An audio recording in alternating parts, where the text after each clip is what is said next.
So you've had that life disrupting moment and you found us and now you're here. And what we're doing here is talking about those times when life has taken a turn and taken a major disruption and you know life's never going to be the same. So whether that's a cancer diagnosis, that's loss of a loved one, you have a sick child, in this episode what we're really trying to do is reframe how we ask for help and let people know that it's okay to not accept another candle, another casserole. It's okay to tell people to get out of your house when you're in the shit.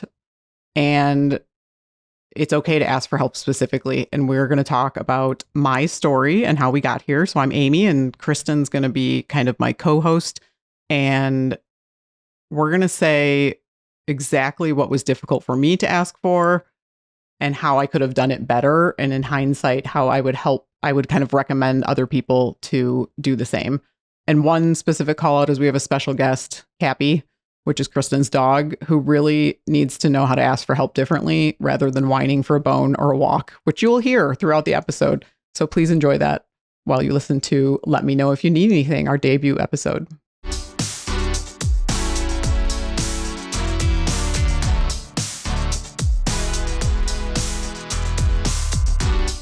We're here today to do our very first episode of Let Me Know If You Need a Podcast. And what we're talking about is kind of like our main idea for the podcast and what we really want to get across to our listeners, which is asking for help when you're in a crappy situation really sucks. So we've kind of all heard it, that let me know if you need anything, and not being followed up on, or maybe not being specific. And so what we want to get down to is like, what does that really mean? But for this episode, I think Kristen's going to lead me through some very revealing moments in my life and kind of get us to what got us here.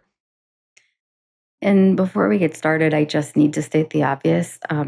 We're from the Midwest. This is how we speak. This is what we sound like. Unapologetically nasal. That's just how it is. So yeah. Keep your comments to yourself. Okay. Thanks.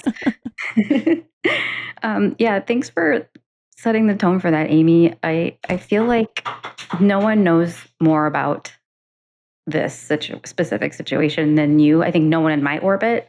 So I would really like to kind of talk about, or at least open up with your story. Like, you maybe provide a little bit of background. Let's start from the top. Like, day one, all the details. Where were you from start to finish? Yeah. So I think let's start with the cancer, when I got cancer, but I think it also goes back to when I cared for my mom with cancer, but we can kind of like revisit that. So I was 39 and I was working, my husband and I were both working, and we had taken our first foster children placement. So we were foster parents. A year before that, we had taken our first placement, which was 2 biological sisters. And we, prior to that, were dinks. So we were living the double income, no kid lifestyle and really loving it. And then somehow I went down this silly little, rabbit hole of like, oh, I think I'm going to do something important with my life. And so we became foster parents. And so for the year prior to when I learned that I had breast cancer, we had really been living like this stressful, literally no downtime. Like, it was like, if anybody knows what it's like to have foster children, your house is overrun with people you don't know, people checking in on the kids. The kids are strangers in themselves when they first come. So it's like this whole vibe of just being very uncomfortable and not really being able to find your own space. So we were kind of living that whole lifestyle. And then at some point before I found out what was going on, I had felt a lump in my breast, and my mom had already had breast cancer. So I'd already been screening. But I'm a medical professional. I'm a physician assistant by training. And I was like, listen, I have to get this checked out. So I kind of pushed, and they had me do a mammogram, and then they were like, oh, it's fine. But I was like, it's not fine. And I kept pushing. And so I had done an ultrasound, and then they did see something and they got me in to get an MRI. And then had a breast biopsy, and we were on our very first. So I had the breast biopsy, and we had already planned to go on this vacation, which was like our first vacation after having the foster children. And so we were so like, yay, it's adult trip. The kids were taken care of. And I had to leave like not knowing the results of the biopsy. And so I remember we were in Steamboat, Colorado, and we were snowboarding, and we took a break to like have our little brunch cocktail of the day with all of our best friends, our adult friends. And as soon as we got off the boards, I had a call from the basically like the nurse case manager, and she let me know that I had triple negative breast cancer. And since I already knew what that was, it was like very jarring because it's a very aggressive, typical in younger people. It's generally not hereditary. So there's a lot of stuff in my head of like a lot of medical stuff of knowing like, oh shit, this is going to be like a major battle. And then I had to like take the phone call and then walk upstairs and talk to my husband and my best friend who had just ordered drinks. Like we were like, yay, we're on the mountain and we're going to have these great like mid-run cocktails up on this beautiful mountain looking over the scenery. And so I kind of gave them the information, but I don't even think of course it's a bombshell. Everyone was kind of like trying to be lighthearted because that's just the way we function in our group of people, is that you're always just trying to make the most of it and have the best time. But I think everybody was super scared. I was especially scared, but I immediately, like I've told this to Kristen before, I immediately went to this place of I'm going to like be strong. Like I was very intent on, and strong's not even the word. I was very intent on being independent. Like I'm very independent in my past, in my career. And I was very like, I'm not going to make this hard on anybody else. Everybody's going to watch me do this and it's going to be fine. And it was like within 3 seconds after looking at my husband and my best friend and seeing how scared their faces were, I remember the moment of being like, okay, I can't like let them see me be weak. And that like kind of shaped the entire journey from there, I think. So that's a lot. I have a couple follow-up questions. Starting with like knowing, since you prefaced this, you teased it out, your mom had cancer. Yes. And you have a medical background. How often were you checking? Was it like monthly, sporadically? Like I had really just been put on like the annual mammogram, which I won't say too much about it, but we know it's not a great screening tool if you have a history. And then of course I knew from just training medical professionals and being a medical professional myself that you needed to check. And so I generally checked my breasts in the shower all the time. Yeah. And so that is where I started. I had pain too. I had a lot of pain in that area. And then I felt like I had pain and I felt a lump and it just didn't go away. And so that was where I kind of knew like, I need to dive into this deeper. So a couple of things. One, I feel like there's a myth that says, oh, well, when you have cancer, cancer doesn't hurt. It shows up as like a lump or something that looks abnormal, but it doesn't hurt. And I know many times I've talked myself off the ledge with that sort of talk. Yep. Like, did you ever have that moment? And then following up with that, like between the initial appointment and like looking forward to this vacation, how did you compartmentalize everything? Like, did you just completely block it out? Was it in your head the whole time? What was that like? Yeah, there's definitely we do have a training in medical curriculum that says like if it's painful, it's less likely to be malignant. And that is true because especially young females with dense breast tissue, they get very painful cysts and that type of thing. So I think I don't think I talked myself out of going. I think I really needed the reassurance, and the mammogram I knew didn't do that. So I really pushed for the ultrasound. And once we got the ultrasound, that was a lot more specific. So, and then I had got the ultrasound and I had they basically did the MRI the same day. And I actually knew the radiologist and he sat me down and he basically was like, this is cancer. So before I even left, I knew it was breast cancer. My husband knew it was breast cancer. I think I'd kind of like floated it out to the group, but like, you don't really know how big it is. So really figuring out like the plan. So you're kind of in this weird limbo stage of like, what is going to happen. And you don't really know the plan until you know how large it is and what the type is and what it's staged at. So I couldn't really make any longer term decisions. And it's like this weird, but of course you're also holding out the hope that like, maybe it's fine. Maybe it's some other thing. But then there's like this weird moment, I think, when for me, there was a weird moment when you actually get the diagnosis and they say like, okay, next steps is we're going to get you with the oncologist and all the things. It's like all of a sudden it's a strange universe where you're like time slows down and you're kind of like completely overwhelmed with uncertainty. And then you're also on the same page, like, oh my God, I wish I could just go back to what I had. Like, I don't want to know any of this. And so that was really hard to like reconcile or get back to a place of peace kind of in my head. And it's awful. I think the uncertainty is awful. That's probably the worst part of the whole, for me, that was the worst part of the whole illness.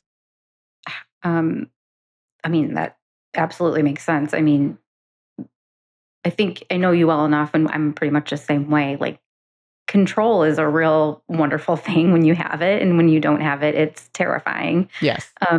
When you were with all of your friends on the mountain, having some mimosas, hopefully some gigs, how did people show up for you?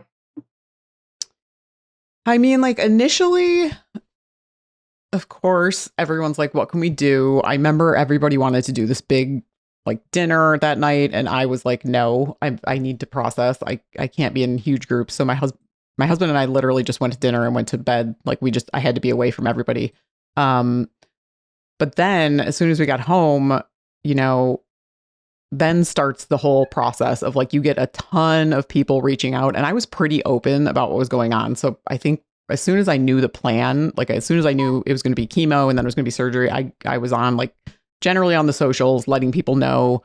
I left my job, so I kind of had to let them know. And then you get a lot of these really generous offers of like, what can we do? Let me know if you need something. And like, I don't even know what I need yet. I was just like, I need to go back to my regular life. That was what I needed at that point. So, I remember when I heard the news, Colin and I were living in Puerto Rico at the time, and the irony of it was like I had all this time on my hands and I couldn't be there to do anything. So I just remember sending like Grubhub gift cards. I'm like, well, whatever. I don't know what she's eating. I don't know what the kids are eating. Like this has to help in some capacity. But it would have been, and I didn't want to bother you. I didn't want to bother Jerry. I didn't want to say like, hey, what do you need? And so I kind of just made an assumption. And I think, it was a scary moment for me too, because like we're relatively the same age, and you know, you're never as old as you feel until something like that happens, and you feel, otherwise, what's the word I'm looking for? Like you just feel kind of invincible until something like that happens. oh yeah. Yes. And when you were sharing out all of these, like you shared out all of your like your update, your status, your prognosis, the plan. I'm guessing you waited until you had answers, because nothing's more annoying with people following up with questions that you don't have the answers to. So after all of that, can you give an example of like what you wish people would have said instead of, I don't know, let me know if you need anything, or I'm here to help, or I think that like what would be advice to give people? And you're not the poster child for this, but no, I mean, what I'm would you definitely leave not. with? But I think that's what we want to be exploring, because you really quickly realize that asking for help is very, very difficult. Especially difficult, like depending on your personality type. And I think there's only a few personality types that go through this, right? You're either fiercely independent and you're going to like, we have a guest coming up that she has a great categorization. Like you're either going to make something good of it. Like you're going to get through it and you're going to make something good of it. There are people that completely go in their shell, and there's people that get very, very depressed and like don't want to ever talk about it. They don't want to talk about it to anybody. So all three of those types, it's very difficult to ask for help. My type was, I'm going to figure things out generally on my own. I'm going to do it. Like, don't tell me not to. So my sister was the one that was really, really good about coming in and being like, listen, people are reaching out. They don't want to bother you. you need to tell them like specifically something they can do. And so she really took the reins. And so I think my advice would be is like, you kind of have to figure out like, where am I? Like, what am I doing? Or not what am I doing, but who am I in this journey? And then if you need an advocate, if you need to pair with somebody, whether it's a good friend, whether it's your husband, I would really advocate for getting it out of your household. Find that other person that can take over and can kind of guide the communications. Because she did that and she set up, like the site to ask for help. And then the only issue that I really had was that there's not much you can ask for. Like and I know we've talked about this too before, that the whole reason that I ended up, being that person that was like, okay, I'm going to start a business with this, or I want to do something, was because I was probably like one treatment into chemo and people were sending gift cards. They were sending meals. People would drop off groceries. All of this stuff is amazing. However, I was on the couch and like my kids would come home at, I think it was like 2:45 at that time. And this would be on a treatment day. And I would be like green. So I started with this treatment that's called the Red Devil. And I mean, you literally come home and you look like death walking. And, my hair had already started to fall out. It was awful. It was just like really bad. And I was like, I called my nurse case manager, who's kind of like it's supposed to be like your go-to person when you're going through this. And I said, is there like a resource that could help me find someone for childcare or just like time support? Like, I just need time to recover and my husband works. And she was like, no. Like, it was almost like this was the dumbest question I had ever asked. And I was like, Well, how is this not a thing? I know. And when you say caseworker, when I think caseworker, I think their literal job is to like support you. Help you with the case. Get on the case, lady. No, and it wasn't her. It was totally not her. I don't want to call her out, but like, no.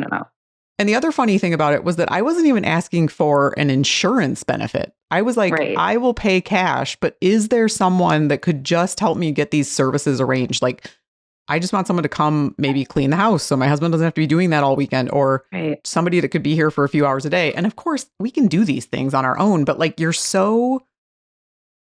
think you can't understate how poorly your brain functions when you're in a state of uncertainty. And there's so much research. It's fascinating, right?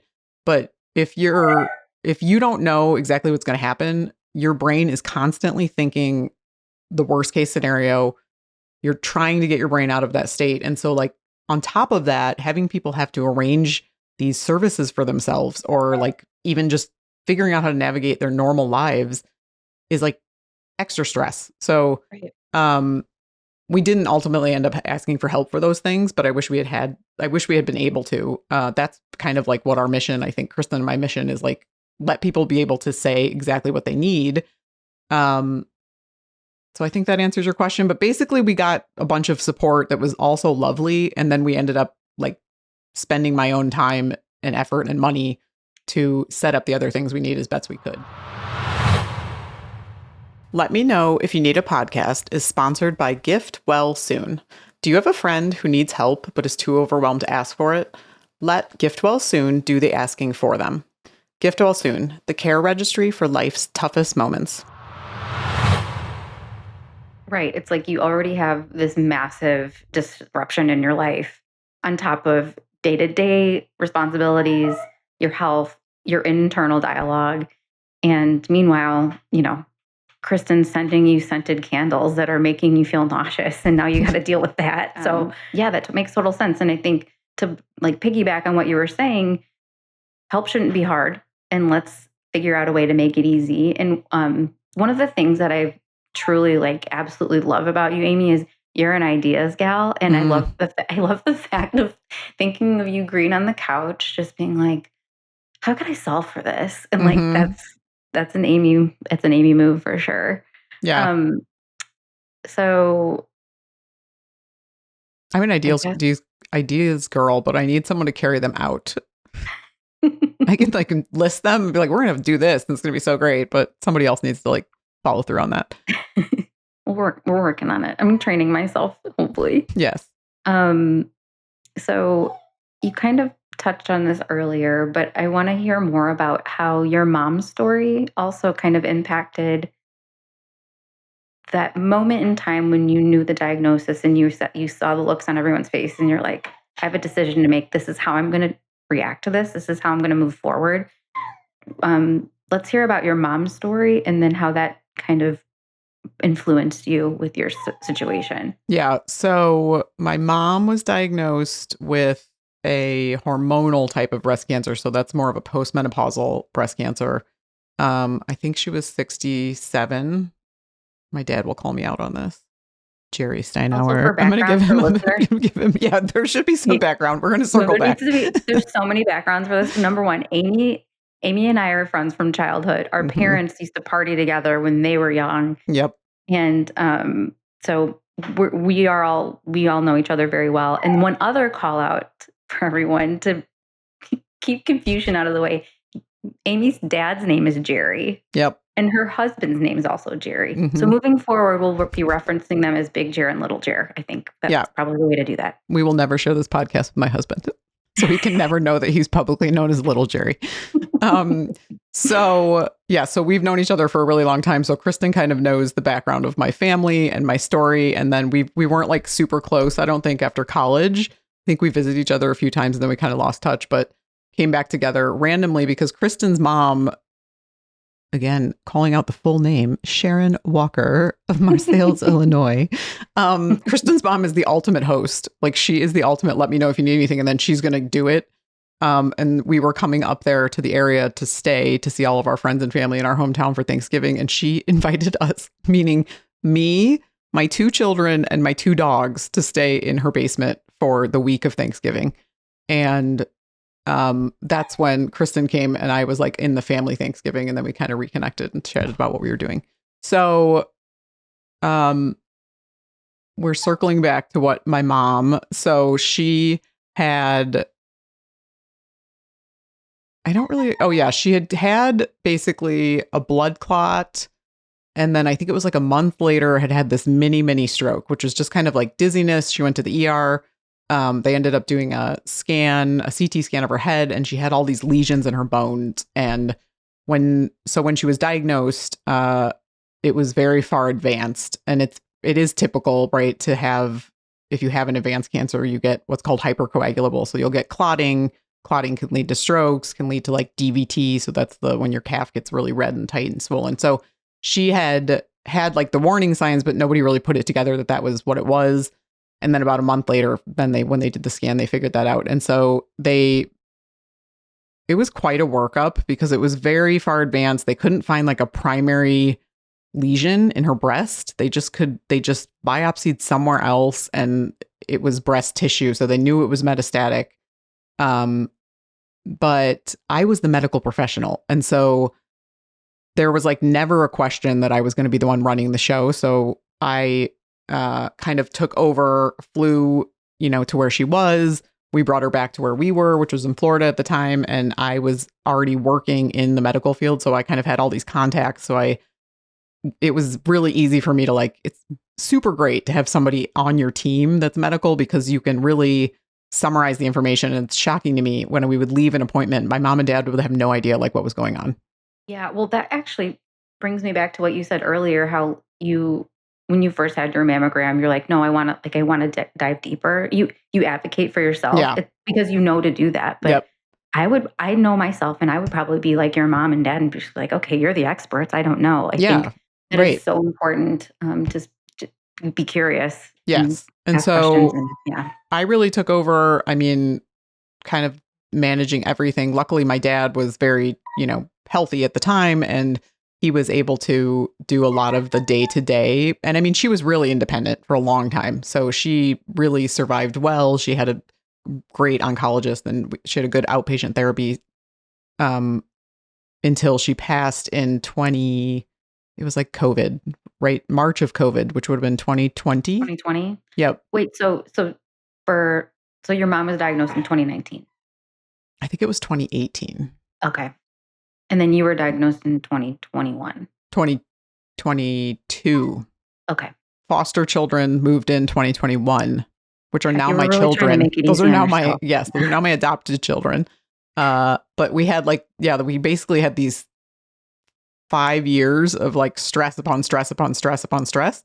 Um, but yeah, that was another big thing for me, was realizing with my mom's care, like again, very active medical professional in a community where I knew a resource for everything. Like if somebody needed to talk to a gastroenterologist, I'd be like, oh yeah, I have somebody on my phone, right? I had worked in the hospital system long enough. And some of the stuff that we dealt with, I was like, this is the most difficult situation. There was something where she couldn't get medication paid for, right? She had a great insurance. And I spent like 8 hours on the phone trying to figure out, why was this not paid for? And if you had no idea, you would just be like, oh, I can't take that medicine. And that was like the Right. And medicine that ended up being a godsend for her. Like it had zero side effects. She lived well on it for like 16 months. But I mean, no one would ever know that. No one would ever have probably, I mean, maybe people pursue it. I'm sure people do. I shouldn't say no one. People probably do their own research, but it's easy. It was easier for me. I can imagine it would have been much harder for other people to go down that path.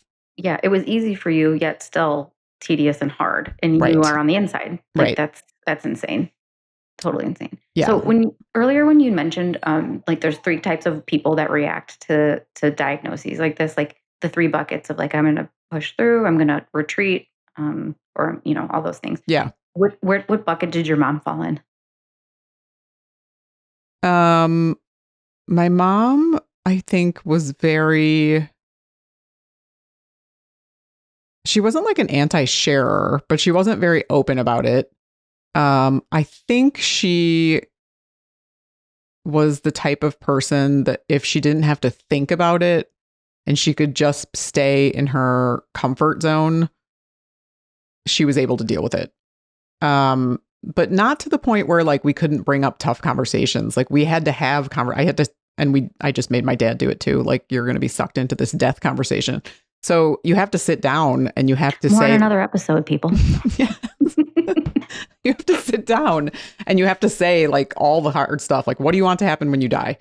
And it was easier because I got to bring my dad into it too. Right. So, and we're all very like, let's be hilarious, as funny as we can in these really uncomfortable topics. So she wasn't like anti-talk about it, but she's an avoider, I think. And like when we have Rachel on, I do want to make sure she had such a great outlook on the three people, and she was so right. Like you rarely see people outside those three buckets. But yeah, we didn't ask for help at all with my mom. We managed it. People would send stuff like flowers and gifts and, little get well gifts, but we didn't actually like actively seek support. More because we didn't have as many needs as my husband and I did when I was ill. And who's Rachel? Rachel's who we're planning to have on the sleep again pillows. Yes. Yeah. And she's the Okay, one that so came up with the really great, like, she probably doesn't remember. Sometimes you remember something and then you're like, the person you say, they're like, I don't remember saying that. I'm like, I've been like hanging my hat on like, you had this great statement. Whatever. Hopefully she remembers. Yeah. Yeah, So we will. Rachel, out of her own diagnoses, came up with a brilliant product to help support people in recovery. So we're going to be talking to her at a later date. So your mom. So then I think because of your medical background, your proximity to your parents at the time when your mom was sick, you took on the role of primary caregiver for her. And I can't help but think that that was useful for your own experience because now you see two sides of the same coin when you're sick.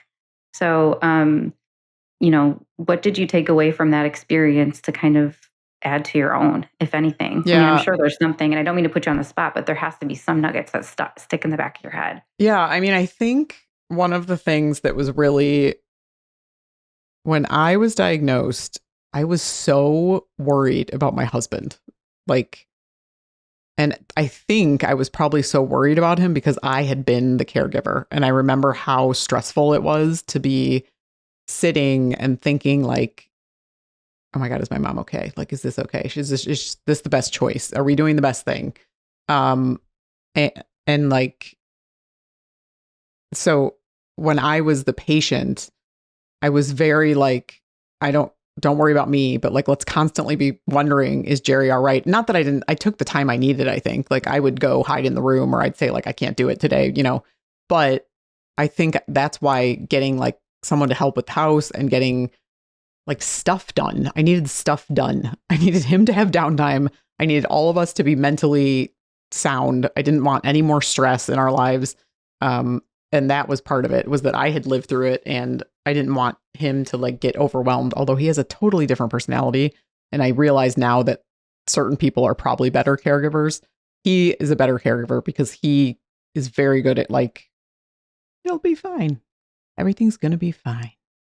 Whereas I'm Very like, calming. I can see that about him. yeah. Yeah, but I think you're right. Like the care in any situation, whether it's illness or taking care of, an older, like an aging parent, caregivers need caregivers, and you need someone to take charge at certain times. And I think you're absolutely right. That's a really great perspective for your situation. And did that? I mean, you saw Jerry act in a different way, but were there conversations where you felt like, oh, are you okay? Or were you worrying about him? Did you talk about that with him? Or was it more um, because, Um, you're worried, like you put on your caregiver hat and you're projecting that onto him. But like, did you have those conversations with him? Like, you're worried about the caregiver's worried about you. yeah. I mean, what was, I had those conversations, but there's no way in hell he would have ever told me that he was worried. yeah, He was yeah, like, everything's fine. It's fine. I'm fine. Don't worry about me. I think yeah. we did finally come together. My our good friends that we travel with as adults like took him out on a trip. Ben Copenhagen of Fort Lauderdale, Florida, Oh, took Benji, him. you're still on my Yes, shit list, buddy. I'm mad at you. took him out on a like a fishing trip out of the country. They went to Canada. He set us up with like a great place to stay for the kids. They sent friends over to help with the kids. So like, and we like rearranged my treatment to be over there in Fort Lauderdale for the week. So that I think was great. And it was probably one of those things that Jerry would have never asked for, but he really, really needed it. Like needs to cut loose and have some laughs for that rough time period.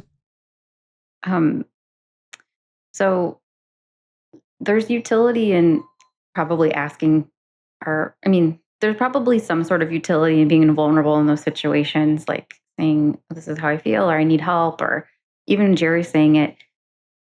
In hindsight, do you think that that would be useful? Like if he were to say to you, Amy, I'm having a really hard time during that moment in your life, or would it be an added burden?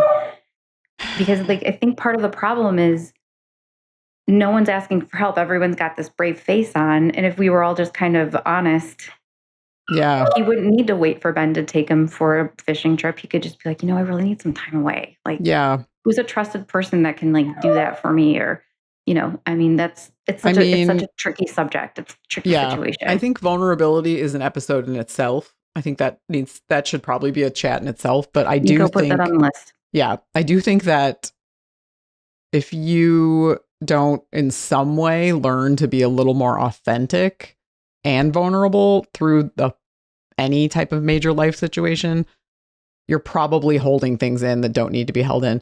For example, your dog right now is really expressing his vulnerability and being locked in that room. And for that, we should probably get to our end of segment things, which is we have two things that we want to do at the end of every piece. So, what's first? So, well, I would like to hear. I mean, there's some things here that, well, question for you. I would like to end on questions every Yep. episode, which is when was the last time you asked for help and what was it? The last time I asked for help was, oh God, like I had my husband help me with all the podcast stuff. I'm really good at asking my husband for help now. There's a to-do list, but that's different than asking for help. Like sometimes I will literally come to him with work stuff now and just be like, I don't have time. I need help with this. Because I think I'm getting much better at like recognizing when I'm overwhelmed because I don't want to be in that stress space anymore. So, what was the outcome? Did he help or did you end up stepping in and taking No, over? he did help. He helped Okay, a good. lot. Yes. And Okay, he and did then all the setup. My second question is, what is your favorite comfort food? So I'm showing up at your house. Amy's sick. Mm-hmm. I know you're not a casserole gal. Doesn't have to be a casserole. What could be? What's your comfort food? What's your comfort go-to? Definitely pasta, truffle pasta with Parmesan. Probably like a crusty bread. Dip it in something good. Like an olive oil. Yeah, like an olive oil. Delicious. And then I think the end of our segment is we are going to continuously shout out to who our dream podcast guest is. And right now and forever until you come, our dream podcast guest will be JLD, which is Julia Louise-Dreyfus, because you're amazing and hilarious. And you everybody just tag her in this. Yep. Upload, tag, all that. Okay, sweet. I think we're out for this episode. Yeah. Ask for help, everybody. Mm-hmm.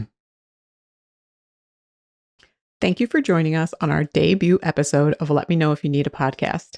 We are here to flip the script on the world's vaguest offer. Let me know if you need anything. Whether you're showing up for someone you love or learning how to speak up for yourself and ask for the help you need, remember, it's human, it's courageous, and it's absolutely badass to do so. Please visit lmkpod.com to share your thoughts and your awkward let me know if you need anything stories. We would also love to hear what your favorite comfort food is.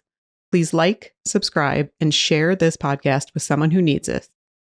Also, please visit us on the socials. All the links are at lmkpod.com.